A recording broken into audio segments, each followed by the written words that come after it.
صدیوں پہلے کسی بزرگ کی شیطان سے ملاقات ہو گئی۔ بزرگ نے شیطان سے پوچھا، تم بظاہر ایک عام سی مخلوق دکھائی دیتے ہو، لیکن تم بیٹھے بیٹھے سینکڑوں ہزاروں لوگوں کو کیسے لڑا دیتے ہو؟ شیطان مسکرایا، اس نے بزرگ کو اپنی انگلی دکھائی اور آہستہ سے بولا، لوگوں کو میں نہیں لڑاتا، میری انگلی لڑاتی ہے۔ بزرگ نے پوچھا، وہ کیسے؟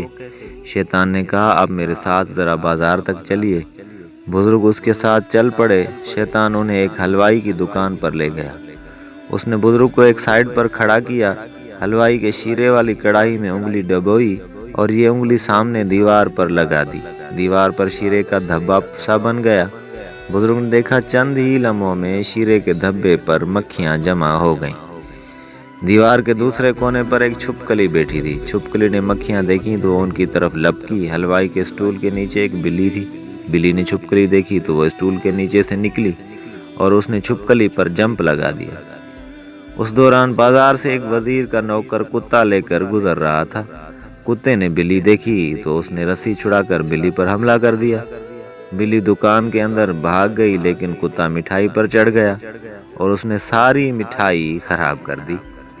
حلوائی کو غصہ آ گیا۔ اس نے جلیبیاں تلنے والا چھانا کتے کے سر پر دے مارا۔ کتے نے چیخ ماری اور بازار میں گر کر دم توڑ گیا۔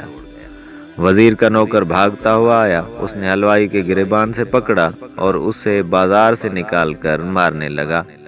حلوائی کے ملازم شور سن کر باہر آئے اور انہوں نے وزیر کے نوکر کو مارنا شروع کر دیا۔ اتنے میں اس لڑائی کی اطلاع وزیر کے دفتر تک پہنچ گئی۔ وزیر نے اپنے سپاہی لیے اور بازار کی طرف دوڑ لگا دی۔ سپاہی حلوائی کی دکان پر پہنچے اور وہ حلوائی کے نوکروں کو مارنے لگے۔ یہ زیادتی دیکھ کر دوسرے دکاندار اپنی دکانوں سے باہر نکلے اور انہوں نے سپاہیوں کو مارنا شروع کر دیا۔ قصہ مختصر، یہ لڑائی چند لمحوں میں پورے شہر میں پھیل گئی اور درجنوں افراد دیکھتے دیکھتے زخمی ہو گئے۔ بزرگ شیطان کے ساتھ کھڑے ہو کر حیرت سے سارا تماشا دیکھ رہے تھے۔ شیطان نے آخر میں ان کی طرف دیکھا اور مسکرا کر بولا، کیوں صاحب، کیسا لگا؟ بزرگ نے پوچھا، کیا یہ سارا تمہاری انگلی کا کھیل تھا؟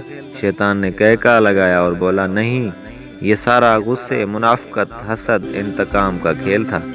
بزرگ نے پوچھا، کیا مطلب؟ شیطان بولا، انسان میں فطری طور پر غصے، انتقام، حسد کا جذبہ ہوتا ہے۔ جب کسی شخص، کسی طبقے، کسی شہر یا قوم میں یہ جذبہ بڑھ جائے تو اس پوری قوم اور اس شہر کو تباہ کرنے کے لیے میری انگلی کا ایک دھبا کافی ہوتا ہے۔ بزرگ خاموشی سے سنتا رہا۔ شیطان بولا، دنیا میں یہی جذبے میرے گھر ہیں اور جس شخص کے اندر یہ جذبے موجود ہوں میں اس کے اندر سے کبھی نہیں نکلتا۔ بزرگ سنتے رہے۔ شیطان بولا، لیکن جو قوم اور انسان اپنے غصے اور اپنے انتقام پر قابو پا لے، میں اس شخص اور اس قوم سے ہمیشہ ہمیشہ کے لیے دور ہو جاتا ہوں۔ کیوں دوستو، اگر ویڈیو پسند آئے تو ہمارے چینل کو ضرور سبسکرائب کیجئے اور بیل آئیکن کو پریس کیجئے۔